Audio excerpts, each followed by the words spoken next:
৫ই মে শাপলা চত্বর হত্যা দিবস উপলক্ষে রাজধানীর জাতীয় প্রেস ক্লাবের আকরাম খান হলে এক আলোচনা সভা অনুষ্ঠিত হয়েছে। মঙ্গলবার সকাল 10টায় এই সভার আয়োজন করে সুশীল ফোরাম। মোহাম্মদ শাহজালাল ভুঁইয়া তথ্যচিত্রে বিস্তারিত। সংসদে আইন পাস হয়, ইমরান সরকার নামে এক ব্যক্তি। অনুষ্ঠানে প্রধান অতিথি হিসেবে উপস্থিত ছিলেন অ্যাডভোকেট এহসানুল মাহবুব জুবায়ের, কেন্দ্রীয় সহকারী সেক্রেটারি জেনারেল বাংলাদেশ জামায়াত ইসলামী। সভায় সভাপতিত্ব করেন মোহাম্মদ জাহিদ, সভাপতি সুশীল ফোরাম। প্রিয় উপস্থিতি, আমাদের ফেসিবাদের জন্ম 2006 সালে 28 অক্টোবর।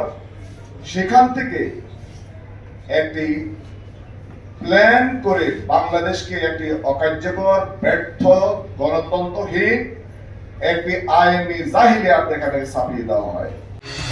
ঘরে বা ইন্ডাস্ট্রিতে ম্যাগনেস্টার কেবলস, বিশুদ্ধ কপারের নিরাপদ কেবলস, আপনার নিরাপত্তার সঙ্গী।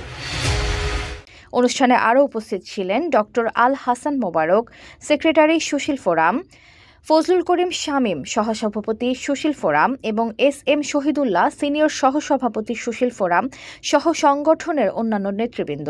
ফেসিবাদের কবলে আমরা 17 বছর, 15.5 বছর নির্যাতিত।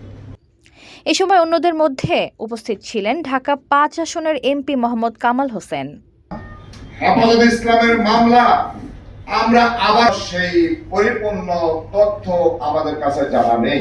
বক্তারা শাপলা চত্বরের ঘটনাকে স্মরণ করে শহীদদের প্রতি গভীর শ্রদ্ধা জানান এবং ঘটনার সঠিক তদন্ত ও দায়ীদের বিচারের দাবি জানান।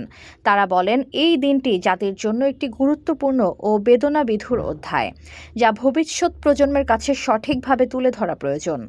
সভা শেষে দোয়া ও মোনাজাতের মাধ্যমে নিহতদের আত্মার মাগফিরাত কামনা করা হয়।